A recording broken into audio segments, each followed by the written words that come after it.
It's Emil Guillermo. Emil Amok to you. How are you?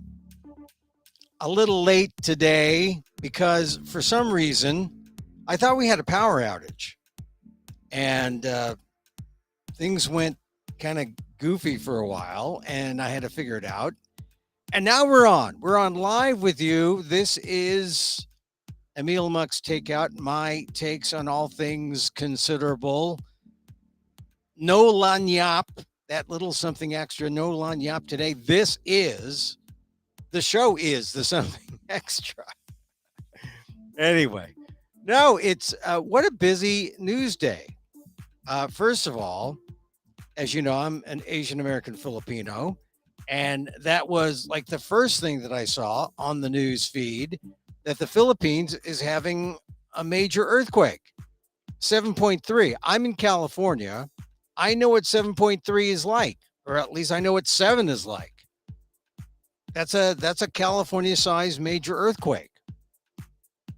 Furthermore, if you've been following my writings and what I talk about on the Asian American Legal Defense and Education Fund website, my columns, my Amok column there, or my Amok columns on the Inquirer.net, well, then you know that I'm the North American columnist for the Inquirer.net. I have an eye on the Philippines, and I have a special place in my heart, especially for the northern Philippines, where this earthquake was centered. It was in the province of Abra, which is in the Ilocos region of the Philippines.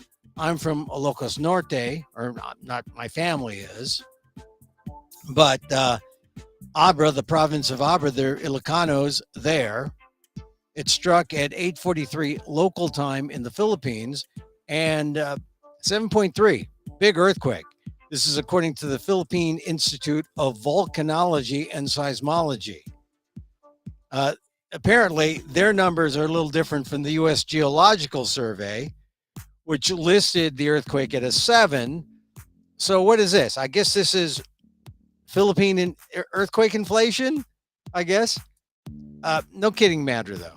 Major earthquake, at least four people are dead, dozens injured, buildings damaged across the region. And like I said, many Ilocanos from that region are here in America. And I know that there are people with their relatives still, several generations. I know I have some relatives still there. I know that I have a lot of souvenirs. My sister has gone back to the Philippines more often than I have. Her husband's from that area, the northern part of Luzon, and they brought me these souvenir things from Vigan, which is a city near Abra, about 29 miles away from where the earthquake was. So it's just strange when I thought a power outage here. Oh, they've got lots of power interruptions and landslides reported throughout northern Luzon. Quake was felt as far away as Manila, stronger in the north, affecting the northwestern region of Ilocos and the mountain province north of the tourist city Baguio. I have a gong here, which is a kind of between me and the gong. The gong is the most Filipino thing up here. But the gong has this little nose, if you notice, and the nose, the little bump, it indicates that it is a Mindanao gong, not the gong from Baguio, which is a flat gong. The mountain province there, Baguio. According to reports, churches and historical buildings were damaged. Vigan City, the capital of Ilocos Sur, they had a bell tower. The Bantay bell tower fell. And so not a good sign for older relics that have been up for literally, since the Spaniards were there. This is going to be a test for the new president, Ferdinand Marcos Jr., President Bong Bong said he's going to visit affected sites. He's going to, quote, "We are making sure there's adequate response to the needs of our countrymen affected by this disaster," he said. People in the know in geological circles say the Philippines is located along what is known as the Ring of Fire, which is a path around the Pacific Ocean known for earthquakes and volcanic eruptions. And the archipelago in the western Pacific Ocean also is frequented by typhoons, as we know from the past. We had Haiyan, right? So the country, this is making people think about what's going on in the future in terms of the big one, just like people here in California think about the big one. So they're anticipating a 7.2 earthquake that will cut across Manila, which is, as you know, it's a massive, it's a big metropolitan area. Modern buildings, older buildings. And now they're worried about an earthquake. They say the fault last moved in 1658. And so now Marcos is concerned because he said, well, we're going to need something like maybe a new department for disaster resilience.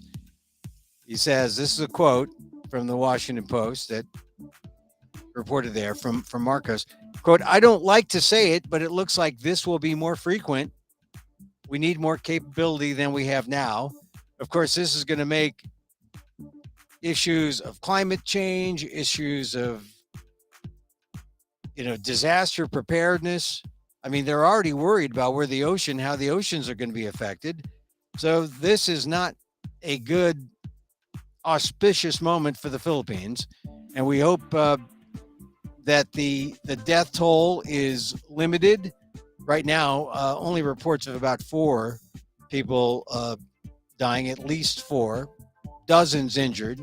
So we cross our fingers. We'll keep an eye out on the wires, because this is what happens. People who've come here, and my family has been here since the 1920s. I still have relatives there. Some I've seen only once or twice up in that region. Some have moved it to Manila, but this 7.2 in the northern part, in the Ilocos region, if you're Ilocano, you know what I mean, from the Ilocos region, you've got relatives there, so you're concerned. Prayers throughout the community, throughout the world, that the damage is limited and that the number of people hurt or who will have perished will be limited. But it just shows how well prepared or how ill prepared the Philippines is. Not very at this point. And if it's going to get worse, they're going to have to do a whole lot more. So, as I said, not necessarily an auspicious sign for the new Marcos government. Let's see how he handles it. Oop, wrong thing there. I did not mean to do that. No trombone. I meant to do my swish. All right, so I had it set, but it reset when I thought I lost power. Oh, okay. So today, big news in America is, the Fed raising rates again aggressively, trying to offset inflation, which is over 9%, highest in 40 years. Here's my suggestion to all of you. I paid $6 for gas here in California just last weekend. I know gas prices are coming down, but it would seem that right now the biggest thing is not to panic. But if the Fed raises rates, it's going to impact interest rates on everything. on your credit cards, any kind of borrowing. It's not directly related to mortgages, but it's going to have an effect on mortgage rates, and they already have gone sky high just within the last 6 months. So the ideal thing, I say this not really tongue in cheek at all, but like, for example, food prices. Best thing, go vegan. And that's no joke. If you go vegan, you beat the egg prices, which have gone up double digits. You beat the meat prices, which have gone up almost as high as the egg.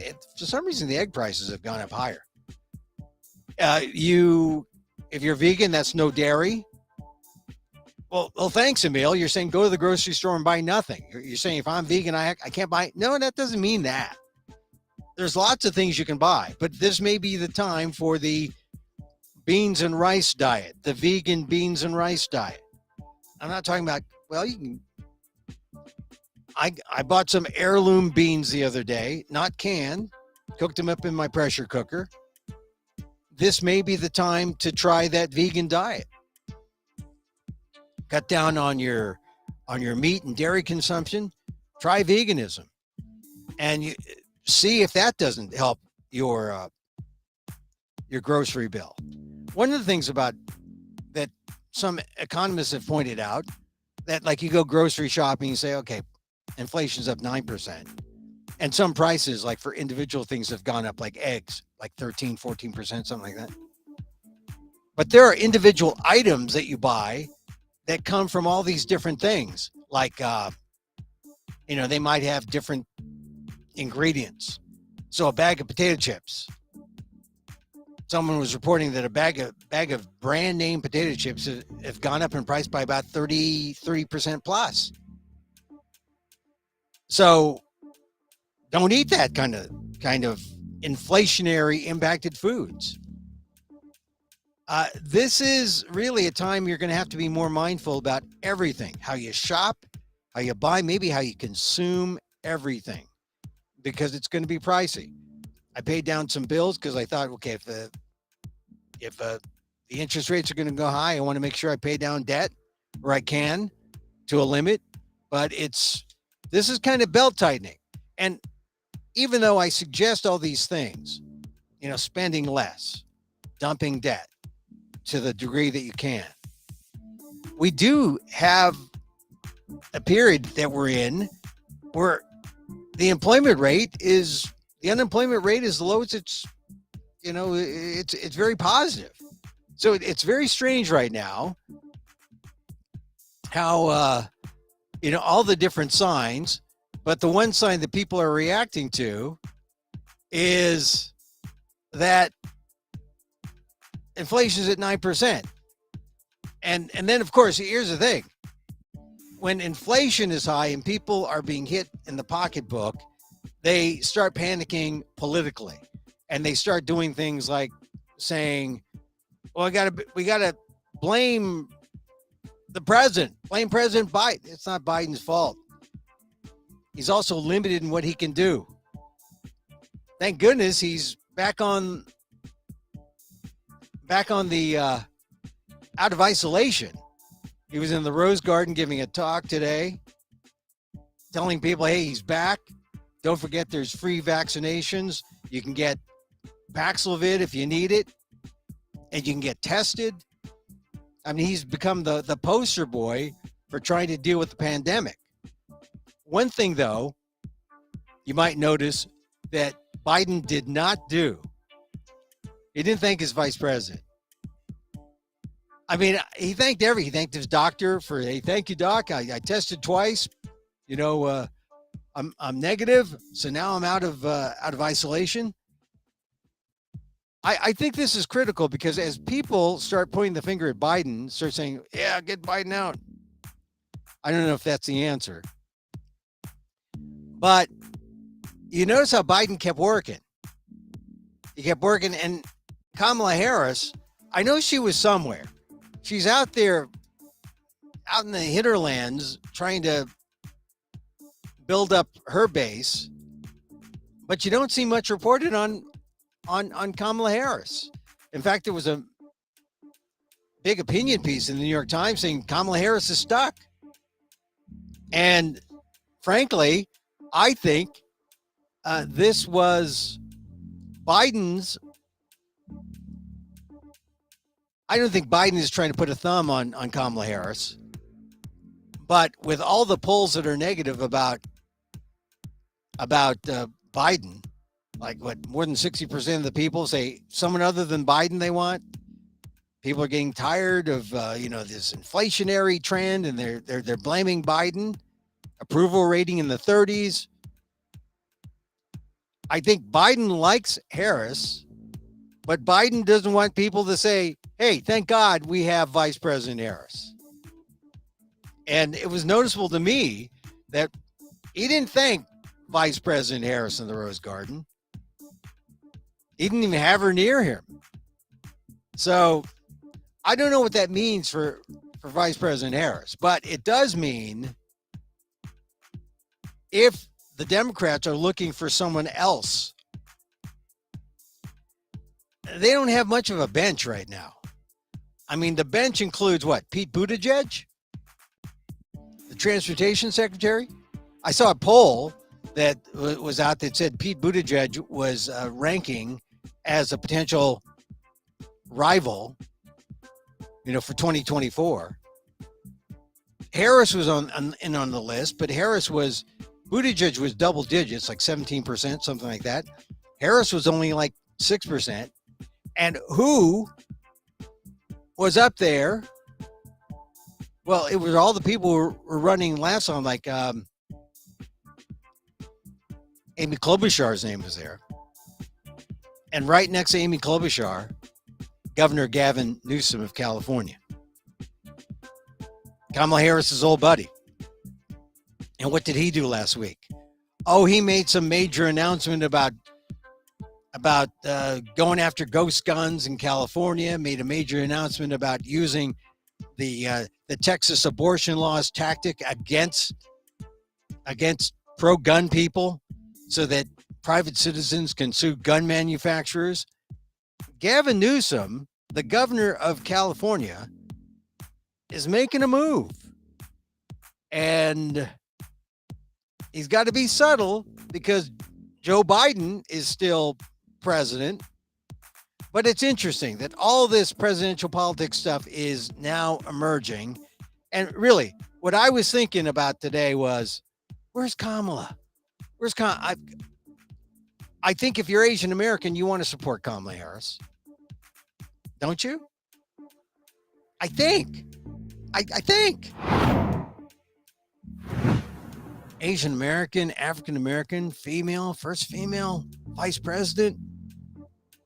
I think she deserves some love, but it's somehow dissipated. And I kind of agree with that. New York Times had an opinion piece. Kamala Harris is stuck.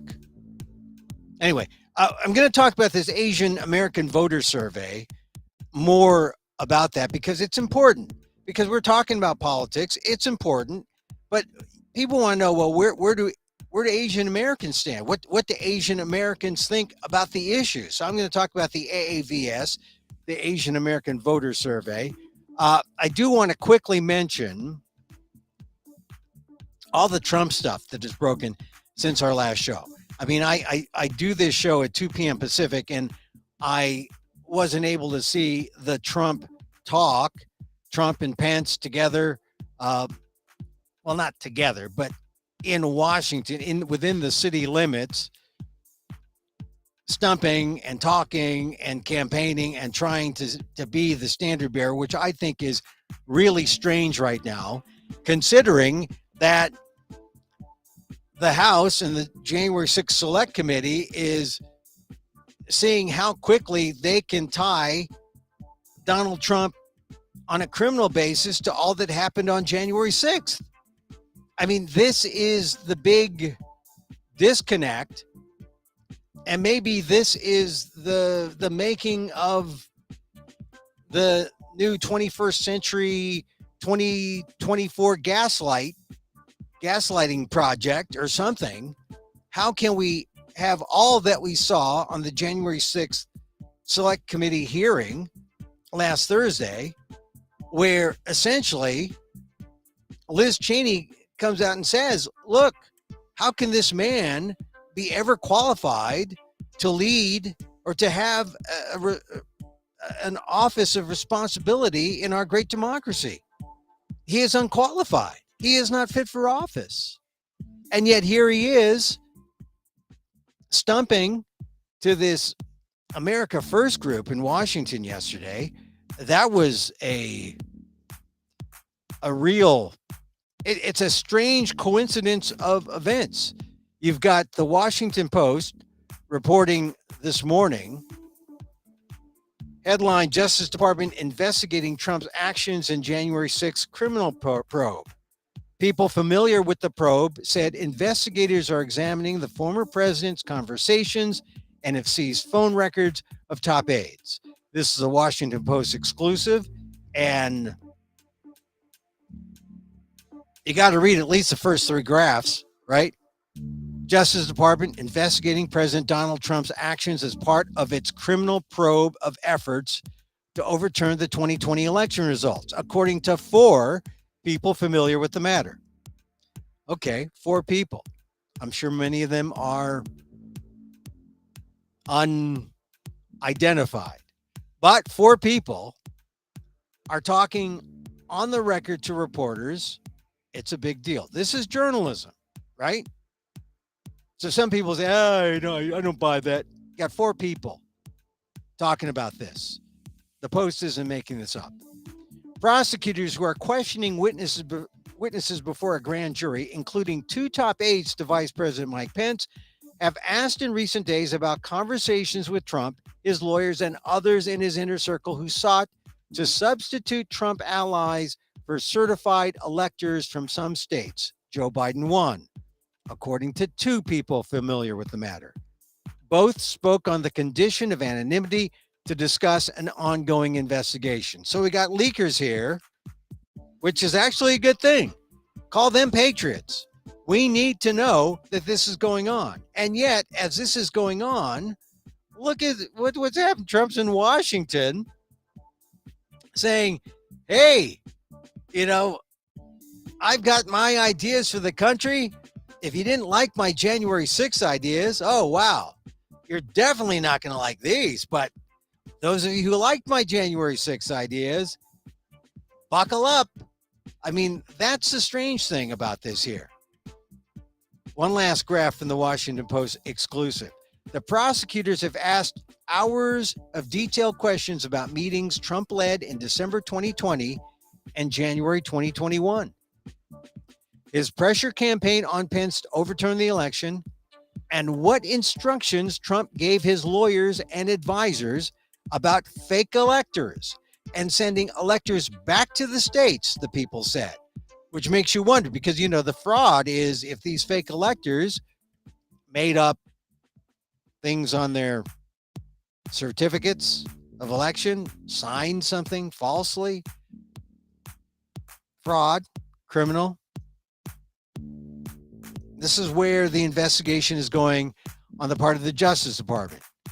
Some of the questions focus directly on the extent of Trump's involvement in the fake elector effort led by his outside lawyers, including John Eastman and Rudy Giuliani, these people said.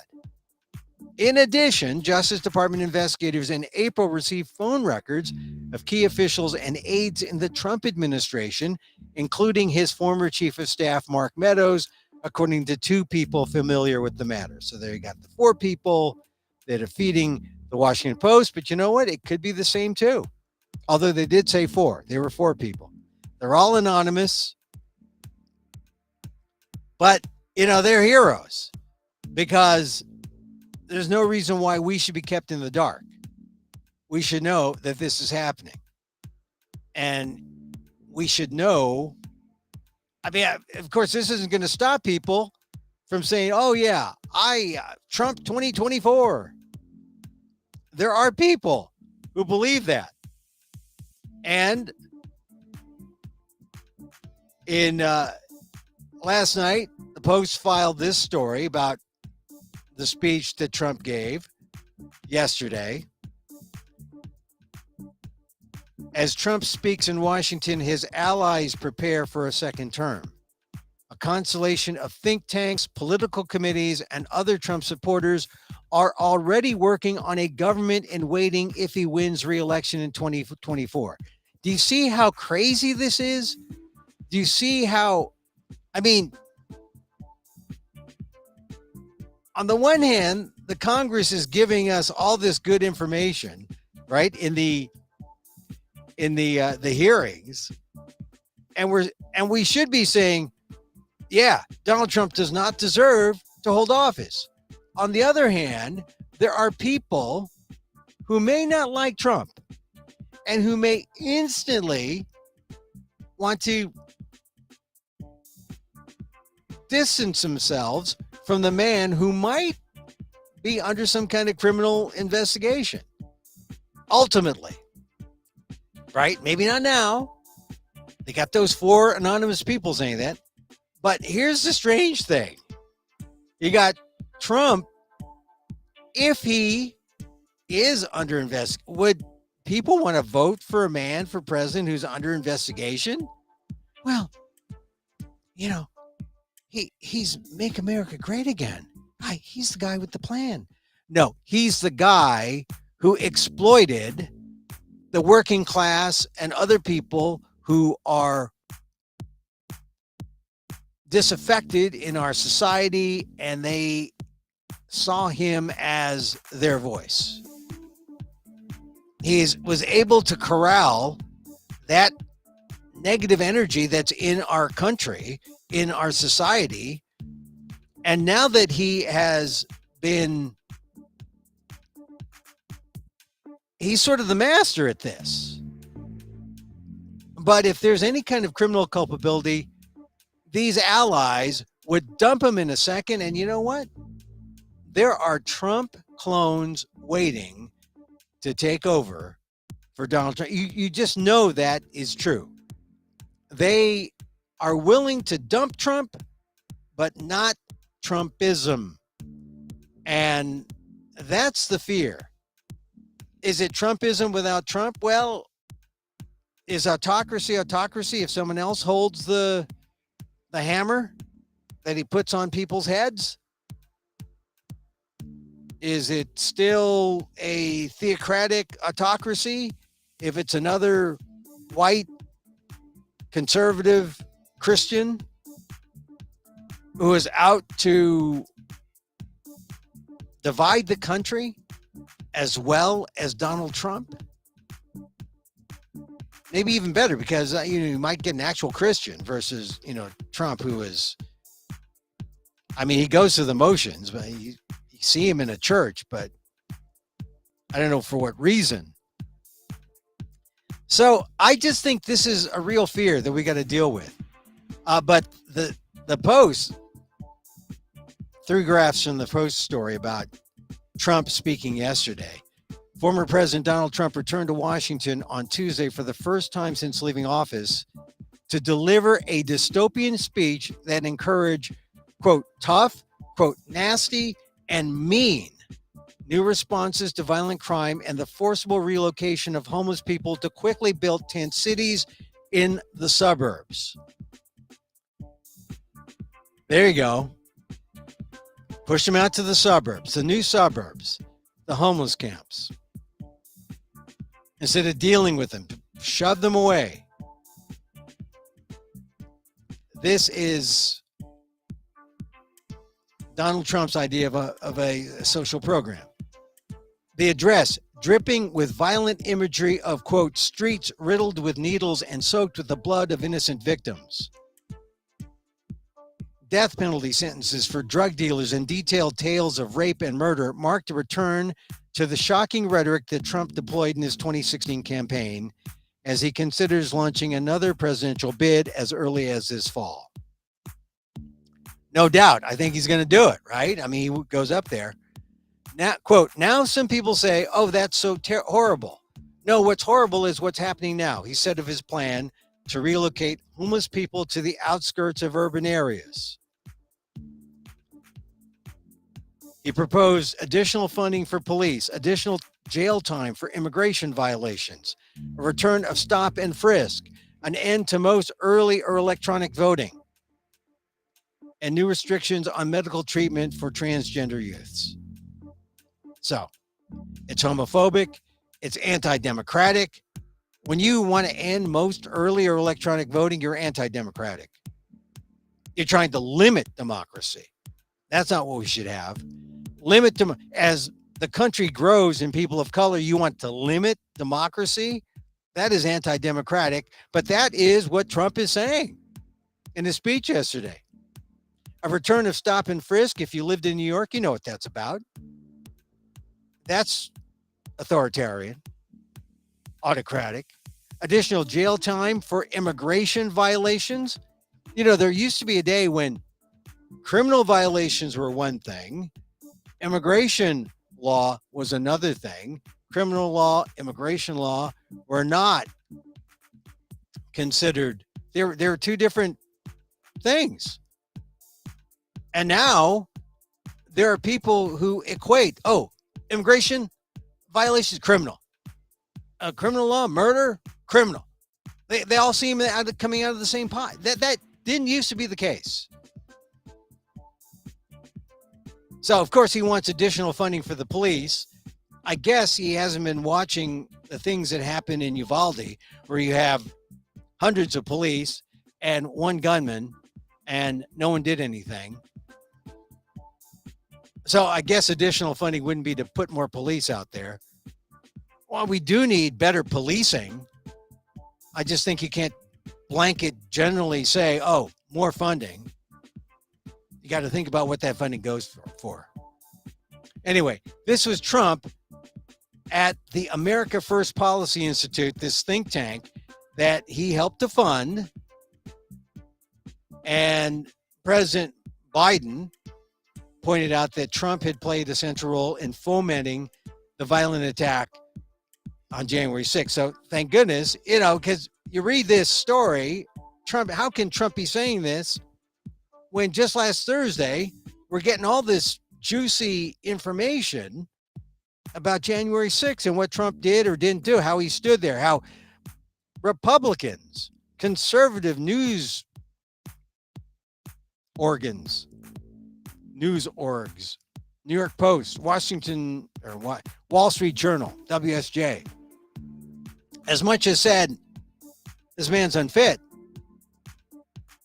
Fox has even gone, quote, to the dark side, as Trump would see it, by not even showing his speech yesterday. But, I got the speech in the Washington Post, and they balanced it. They said, here's what Trump said, which is more hate rhetoric, and here's what Biden said. Biden said, you can't be pro-insurrection and pro-cop, Biden said. I mean, not when the guy whom Republicans are trying to say, that guy Mark Ponder, he was just a pole swinger. He wasn't a pole swinger. He was out there trying to hurt police. He got 5 years and 3 months. It's ridiculous that Mark Ponder gets 5 years and 3 months for his actions in January 6th, and the guy who incites the riot gets adulation at this America First Policy Institute, a think tank that Trump helped fund. So Biden says, you can't be pro-insurrection and pro-cop. You can't be pro-insurrection and pro-democracy. You can't be pro-insurrection and pro-American. And yet, why is it that you see these Republicans swarming to embrace Trump? And you see other people not denouncing the Republican Party. You see reasonable, very smart people pretending like nothing is happening. And that, Trump 2024, it's kind of mind-boggling. It is. The America First Policy Institute the event was, the Post says, a public rebranding for Republican-backed policies as a wide array of conservative stalwarts, including former House Speaker Newt Gingrich. Say they don't die, they just, hang on there. Newt Gingrich, he did damage in 94. Here he is back again, 2024, to do more damage. Former Louisiana Governor Bobby Jindal, Asian American, back again. Florida Senator Rick Scott. Oh, this is good. House Minority Leader Kevin McCarthy, who was featured during the January 6th hearings as a guy who said, oh, Trump, he should go. And then he's like kissing the ring. Is there a bigger hypocrite than Kevin McCarthy? They were all there under Trump's America First banner. And America First, it's a rising identity for policies such as civil service reform. Get all those nonpartisans out of there. Make them all partisan so they'll do what the president, the king wants. Private sector healthcare reform. Oh, yeah, because they're not making enough money on people. Expanded fossil fuel development because, climate change is fake. All this 90 to 100 degree weather we're having, fake news. It's frustrating being an American. I'm telling you, it's just to see America First policy, how they have a budget of $25 million. And they're raising it all on, I'm sure they're raising it on January 6th. The people who don't believe in January 6th, like people who believe that the election was stolen, they're America First. And Gingrich said, this is, in a sense, an administration in exile, which is funny. And I guess this is the new Heritage Foundation or the new Conservative Partnership Institute. These are the Trumpers. These are the Trumpers who are rhino hunters, the Republican in name only folks. Actually, I'll tell you, there are a lot of dinos, Democrats in name only, who are a lot more like the rhinos, and it may cause a larger majority of people who should rightfully be scared. They should rightfully be scared for what is happening here. On the very same day, or within days of the January 6th hearings, and then more things are coming out about January 6th, the very same day that the Post has a story that Trump is being investigated by the Justice. Well, questions are being asked by the Justice Department. Trump is out there looking for votes for a presidential campaign he has yet to announce. But this is America. This is America right now. It's illogical. It doesn't make sense, but it shows how it's fluid, and it's like some people you're dealing with are in some kind of fog that has kept them from being rational. I hope those people in the America First folks, America First, AFPI, America First Policy Institute, I hope they wake up soon. But here's the thing, as I said earlier, if Trump gets in trouble and he turns out to be the bad guy that everyone feels based on tapes and based on his actions and based on testimony from other Republicans, if he is that guy, they'll just find another Trump clone. That's why Kevin McCarthy's there, because he wants to be the Trump clone. That's why, all the conservatives are out there. They want to be the next Trump. Kinder, gentler Trump? I don't know. But that's the way our politics is going. And frankly, it doesn't look good for Asian Americans. Because where are we? We are supposedly, I guess we're blended in.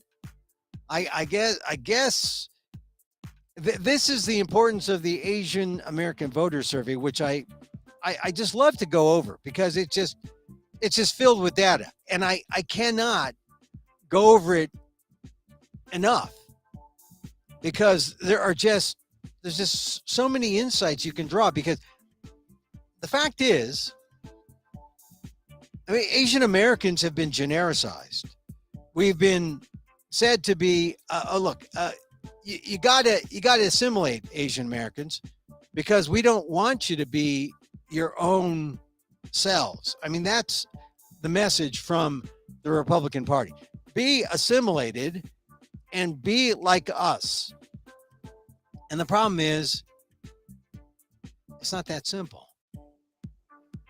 Asian Americans are a complex people. We're 23, 24 million people strong. We're not just one race, not just homogenous, to our ethnic category, but we're also mixed race. We're acculturated to the broader group, but we're also very ethnic at the same time. I mean, I'm Filipino. I have my gong. Doesn't mean, I guess I'm more acculturated, more westernized than some. But you take someone who's been here 10, 15, 20 years, they might speak with an accent. They might have good jobs. They're as acculturated both ways. They speak their ancestral home language. I know Filipinos who speak Tagalog or Ilocano fluently, but they're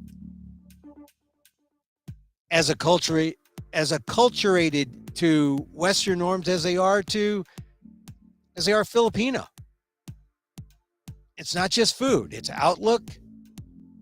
They're thinking about, what happened in Abra, the earthquake today.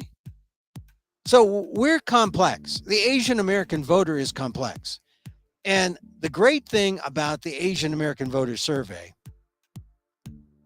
is that now we have data that we can talk about us. We can talk about what we believe, and we can find out who believes what within Asian America.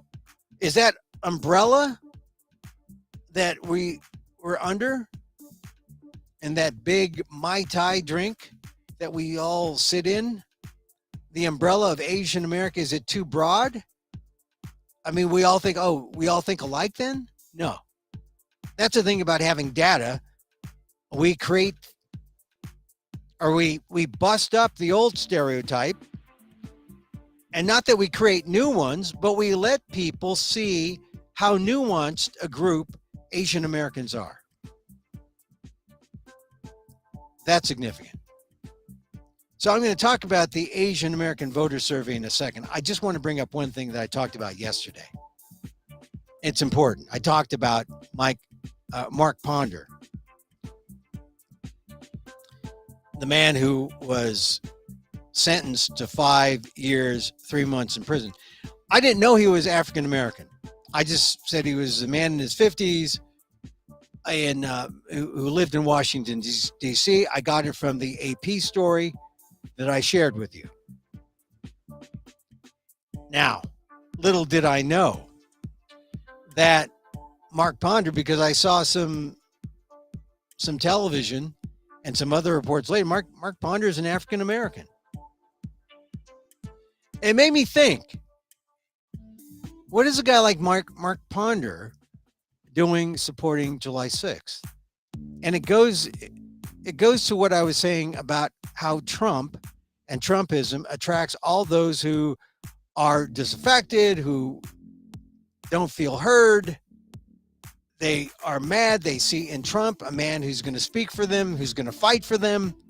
So they go out and, as Mark Ponder did, he grabbed a pole and started banging on police. 5 years, 3 months in prison. It's really equal to the worst sentence handed out so far. As I said, I mean, why does he get 5 years and 3 months and Donald Trump wants to be president again for 4 years? But the point I wanted to make about his race, when I didn't know he was African American, I just assumed he was white. I just assumed he was just a person who followed the Trump logic. And because most of them have been white, I didn't think, oh, could he have been black? Now, this is what the colorblind wants you to be. The colorblind wants you to be, okay, race is not important. You can believe that, but race is important. Because, I mean, it wouldn't have changed my reaction. I still would have reacted the same way about the man getting 5 years and 3 months and Trump getting nothing. I still would have reacted the same way. But more information is more information. And that's helpful. That's helpful to get, you know, a sense of, well, what do you really think? I think it's one thing, knowing that Mark Ponder is African American makes me wonder about the claims by people who are anti-January 6th committee and all those hearings. They say it's an anti-white thing. It's not an anti-white thing. Mark Ponder shows just how diverse the people were out there. The people were misled. It's not an anti-white thing.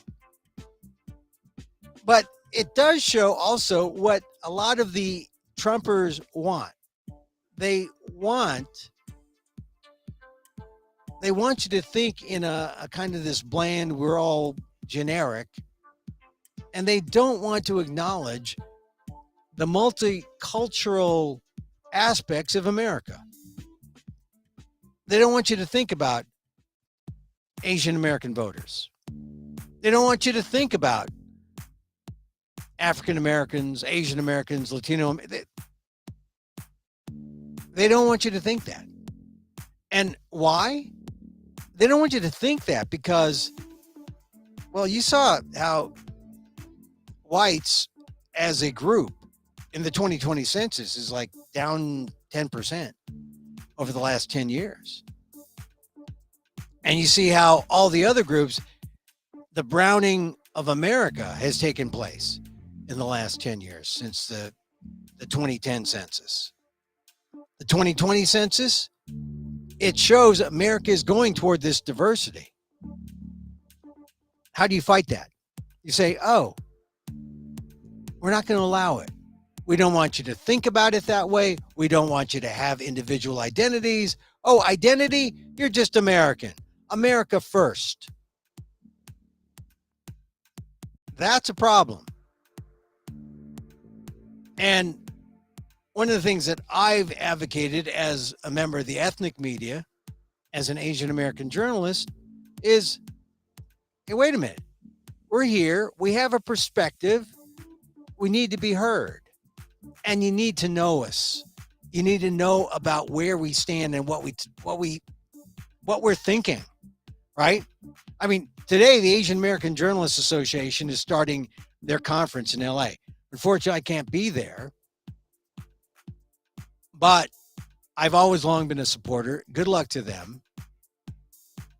And they're really focused on a younger generation of Asian American journalists and non-journalists, those in our society, documented, undocumented, but definitely a younger crowd, which is important because they're out there and they're trying to change things. There's more Asian Americans running for office. There's more Asian Americans in media, more Asian Americans telling stories. That's a great thing. That wouldn't have happened if people really bought into the America first. We're not multicultural. I think because the America Firsters, they're definitely about being anti-identity, anti-race. And that was one of my insights when I realized, hey, Mark Ponder, African-American, I thought he was white. You know, it just tells you what happens if we were all colorblind, the things we would miss. We would be ignorant about a very important aspect of the truth. And I think we wouldn't have things if the whole world was anti-identity. Wouldn't have such things as an Asian American voter survey. No one would care. And look, we're beyond that. In 2022, we're beyond the debate of, oh, should we have it? We're having it. We're talking about us. We need to talk about us because people need to know about us. Okay, so I want to talk about some of the things in this Asian American voter survey. And as I said yesterday, they surveyed what, about 1,600 people. The methodology is sound. In the Asian American, the broad Asian American, it's plus or minus 2.5. In the specific ethnicities, it's like plus or minus 5 to 10. But it's legitimate. And it's worth dwelling on because very few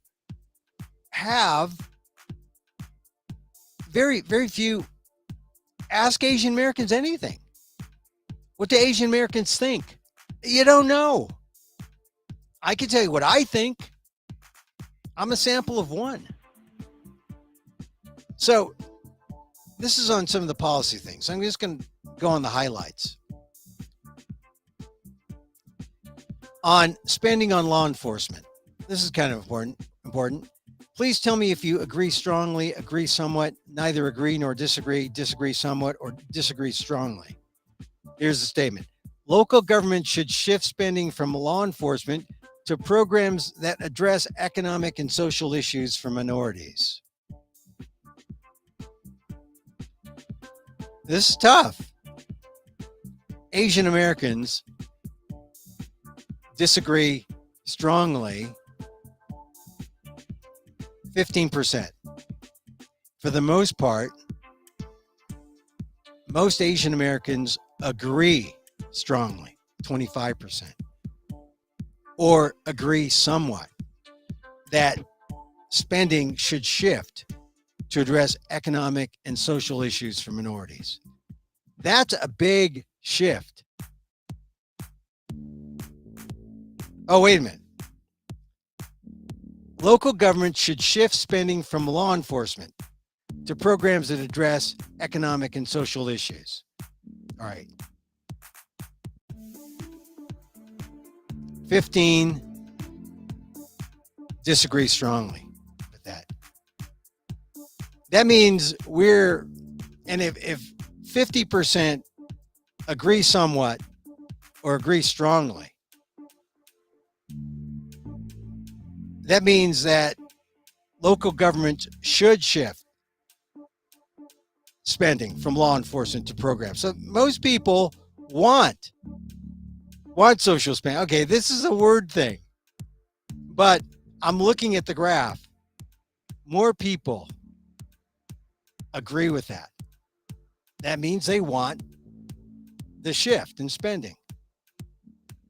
The diehard, the law and order types, only 15% disagree with that.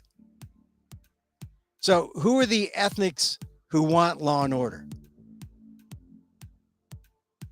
Vietnamese, 28% disagree strongly with that. And then the rest are kind of like on the fence.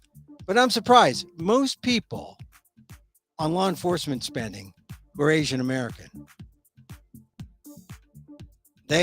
They agree. Shift the spending to address economic and social issues. And maybe the logic is if you shift to economic and social issues for minorities, you won't need law enforcement, the kind of law enforcement. Maybe that's the thinking. All right, now here's another one. Teaching in public schools. State and local governments or school boards should ban books and lessons about racism and American history from public schools. Banning books. Asian Americans strongly disagree. 39% strongly disagree. And add the disagree somewhat. That number is 54% disagree strongly or disagree somewhat. And Asian Americans who are more in line, who disagree with that. Indian and Filipino. And the rest are pretty much at that 39%. So that's interesting. All right, gun control, policy preferences. We should have stricter gun laws in the United States. Do you strongly disagree with that? Should have stricter gun laws? Most agree strongly that we should have stricter gun laws. 61% agree strongly. Add the agree somewhat. That's like 77% Asian Americans agree strongly that we should have stricter gun laws. Who are the most for gun laws? Korean, Indian, Chinese. Who are the least? Vietnamese, Filipino. 1,600 respondents, Asian American voter survey. This tells you we're for gun control primarily. Immigration. How do they agree with this statement? Undocumented immigrants should have the opportunity to eventually become U.S. citizens. Undocumented immigrants should have the opportunity to eventually become. I agree with that. They agree strongly to agree somewhat. 59%. That's pretty good. 59, almost 60%. People who disagree with that, I think there's a kind of unity there, but still, there's like 24%, 30% who disagree in a pathway to citizenship. Who disagrees? Vietnamese and Chinese. Interesting. But most would say, yeah, we want a pathway for undocumented citizens. The Asian American group as a whole was like 59% in agreement with that. Koreans were like 73% in agreement with that. Filipino were like 62% in agreement with that. Chinese, 54%. But that was lower. That was on the low end. When 59% agree that there should be a pathway to citizenship. All right, a couple more. I like going over this because once you see how it works, you see that not all Asian Americans feel the same way. Now here, do you agree, somewhat disagree, or agree, somewhat disagree? Right. Congress and the president should pass stronger legislation to reduce the effects of global warming. It looks like Asian Americans are like 70% in agreement with that. Agree strongly, agree somewhat. That's pretty good. 30%, most Asian Americans are not quite at that 70% level. Filipinos, a little less. Japanese, a little less. Vietnamese, a little less. But overall, Asian Americans are green. Now here, Asian American curriculum. This is important because it's linked to the whole multicultural America. Here's the statement. They asked if people agree strongly or disagree. Public school curriculum should include lessons on Asian America, Asian American history. Asian Americans were 73% agree strongly or agree somewhat. 73%. And everyone was pretty much in line. Filipinos a little less so,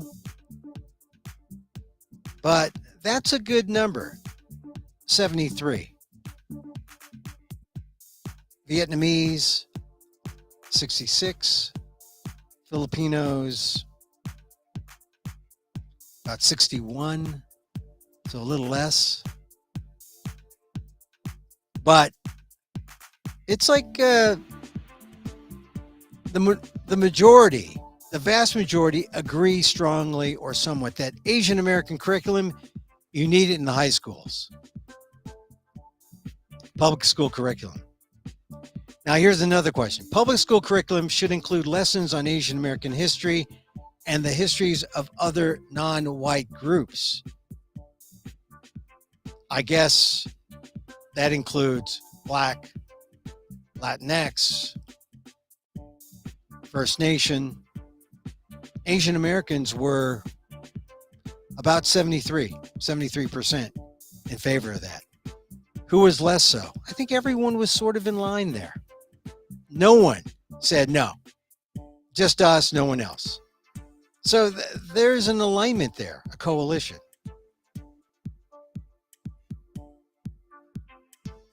Let me jump to hate crimes.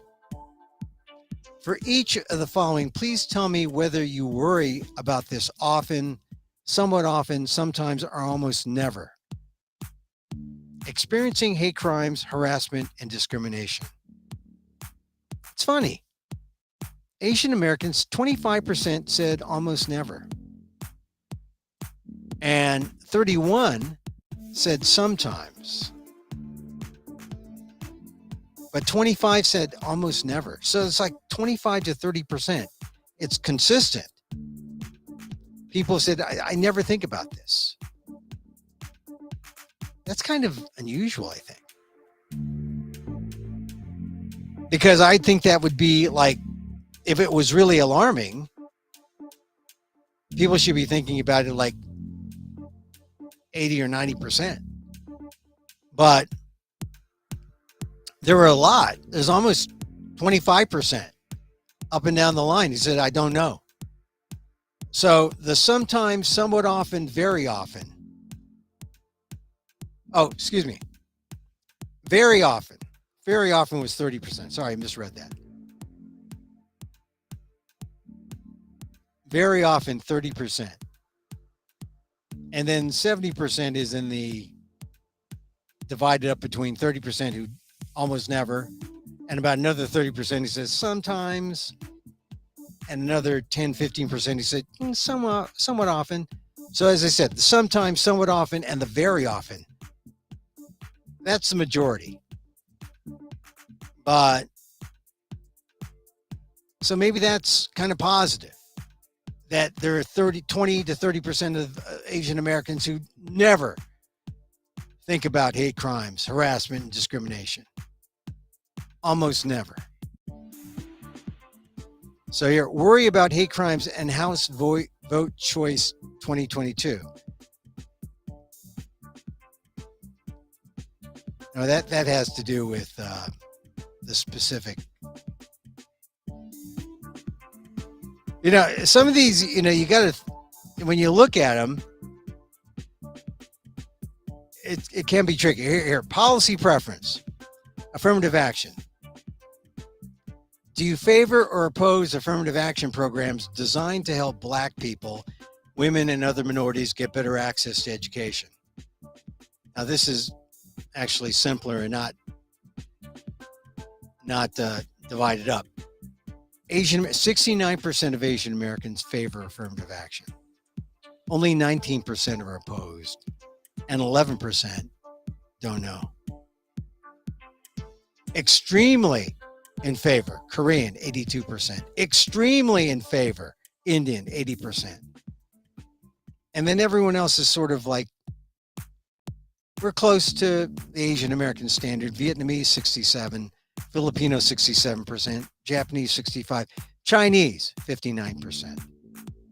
And I think we were saying yesterday that it's going to be a low number for Chinese, lower than the others, but they are the highest opposed to affirmative action, 26%. So you see how on something like this, you can key in on different groups and you say, wow, who's believing what? Who believes what? All right, I'm going to go into information sources because we talked about journalists and we talked about this goes into trust, right? And goes into the idea of who do you believe? The Asian American Journalists Association is beginning their convention in LA today. And this is the question in the Asian American Voter Survey. Thinking about finding information around social issues in your life and community in general, how trustworthy are each of the following sources you look to for advice or opinions? So they ask about journalists. Asian Americans, 14% said not at all trustworthy. And 36 said not very trustworthy, which means that 50% said not at all trustworthy or not very trustworthy. Asian American, very skeptical about journalists. 30% said very trustworthy. Only 5% said extremely trustworthy. And 14% said, I don't even look at journalists. This is important. If you're a journalist,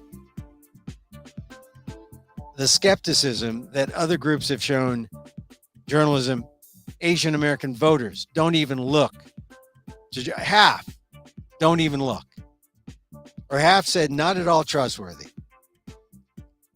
And not very trustworthy, 50%. And only 14% say extremely trustworthy. I'd be alarmed. And this is just all journalists. Ethnic journalists as well as, white corporate journalists where Asian Americans work. Filipinos, 22% said not at all trustworthy. They were the most skeptical. Koreans, 19%. Japanese, 19%. That beats the Asian American 14%, not at all trustworthy. More so, right?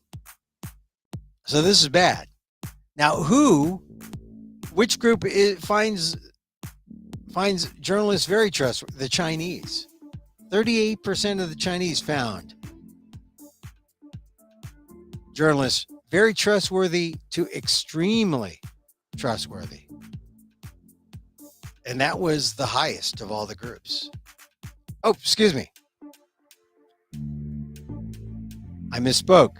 The Indian, 38%, very trustworthy, 7% extremely trustworthy. 7%, yeah. So that would be 45%. The Indians trust. And the highest, don't look to this source. Japanese, well, they're all about 14%. So journalism, taking it on the chin. Do they trust pastors or religious people? Funny here, 14% of Asian Americans say not at all trustworthy. 27% say not very trustworthy. So that's a combined total of about 41%. And it's about even throughout Asian American, Chinese, Filipino, Korean, Indian, Japanese, Vietnamese.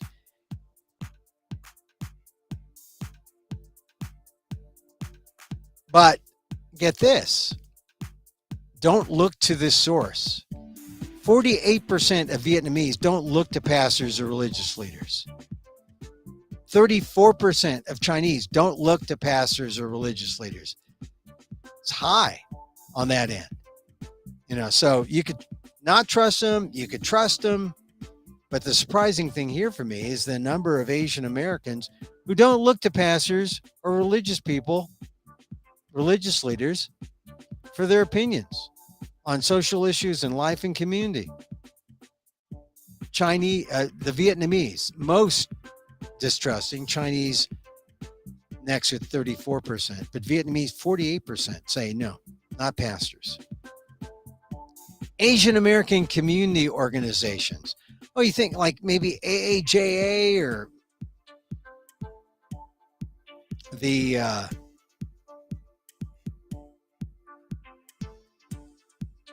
Organization of Chinese Americans, OCA. 5% say not at all trustworthy Asian American community organizations. And that's across the board. 5%. 28% say not very trustworthy. And that's pretty much across the board too. So that makes for a 33% don't trust Asian American communities.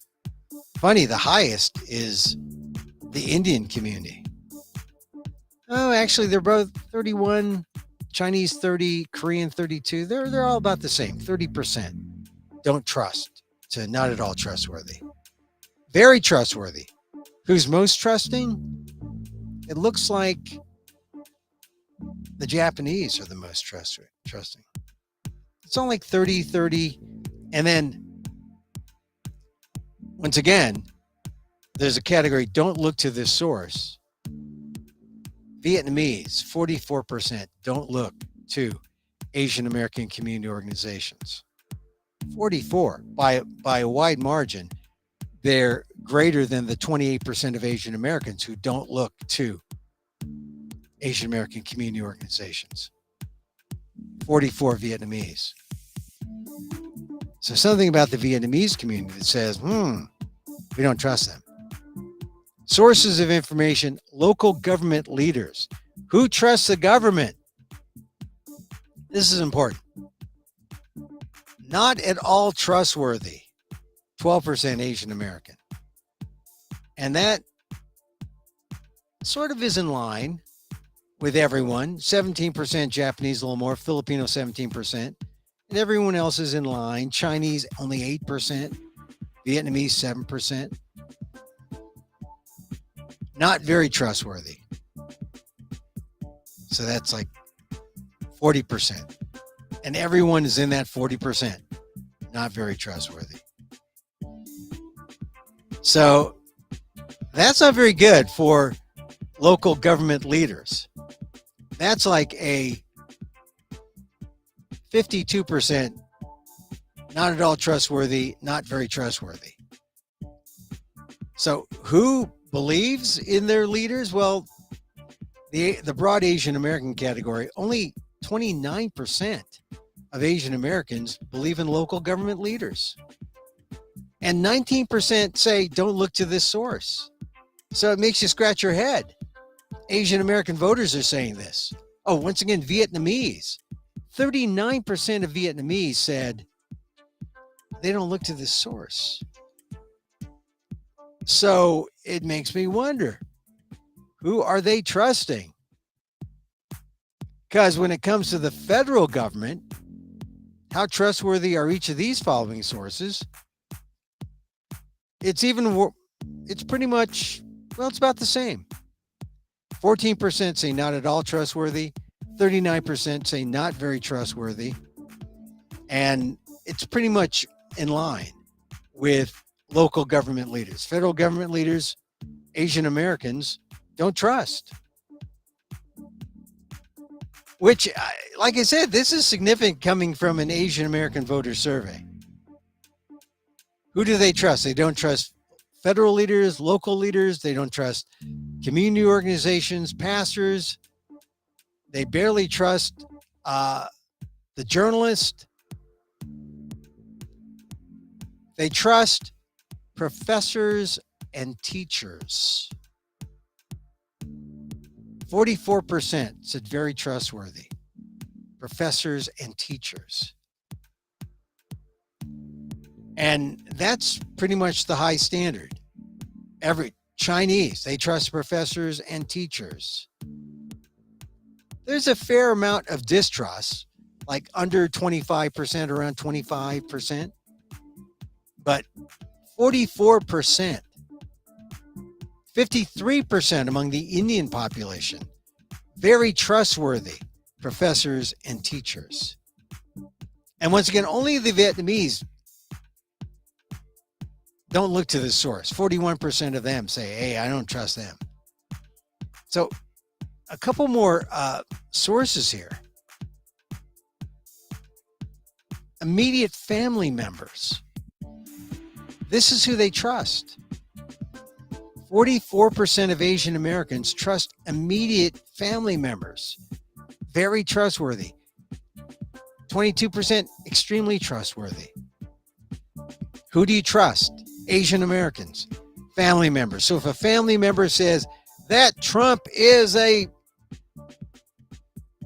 you trust your family members and you trust your close friends, Asian Americans, 51%. Very trustworthy, close friends.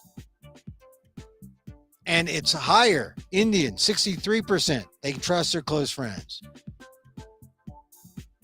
Japanese, 54%. Filipino, 52%. Korean, 53%.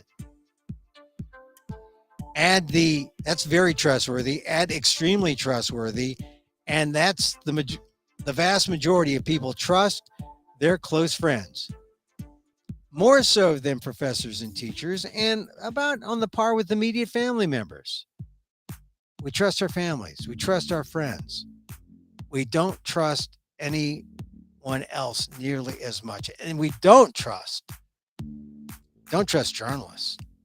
And we don't trust federal, national, local leaders. We don't trust them.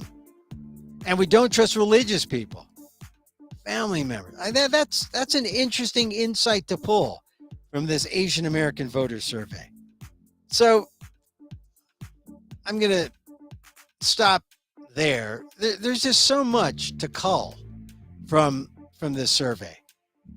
And I'll talk more about it tomorrow. All right. So that's it for us today. We had a little hiccup with our tech, but I'm glad you're here. I mean, all we do on this show is try to talk about what does an Asian American think, and try to talk about the issues that are out there. Like I said, we talk about all things considerable, but from an Asian American viewpoint. But I'll tell you, I'm still kind of astounded to learn that we trust our families, Asian Americans, and we trust our close friends, and we trust our teachers, but we don't trust politicians. Anyway, hey, thank you for listening to our program or watching it. I think the ideal way to participate is to come online. Let's see, some people actually participated. Vincent said, arrest Donald Trump for the murder of Ashley Babbitt. The testimony has proven that Trump summoned the coup participants. The blood is on his hands. She died trying to assassinate Mike Pence. Well, like I said, they're all opinions out there, but how many Asian American opinions do you hear? How many? It's almost like they want to assimilate us so much, to acculturate us so much that we are silent, invisible. Anyway, something to think about. Hey, listen, thank you for joining us on our program. We're here Monday through Friday, 2 p.m. Pacific live. You can also catch us on Twitter at Emil Amok. Maybe you're there. Maybe catch us on Facebook. Catch us on amok.com. Catch the replay there. Catch us on Facebook at emilguillermo.media. And on YouTube. We're everywhere. We got the talk show sounder, which makes it somewhat legit. Got a sidekick here who loves his speciesism t-shirt. Kulantan Gong. Regular listeners of this show know that I like to end with a little meditation. And it really is the loving kindness meditation, because if we can send out the love, beginning with love of self, we might avoid some of the arguments, some of the things that have divided us. Although, look, it's hard to imagine that's going to happen, but you got to hold out hope. You got to hold out hope. And so, as I wish for me, I wish for you. May you be safe. May you be happy. May you be healthy. And may you live with ease. Back in tomorrow. Emil Guillermo here. Mahal.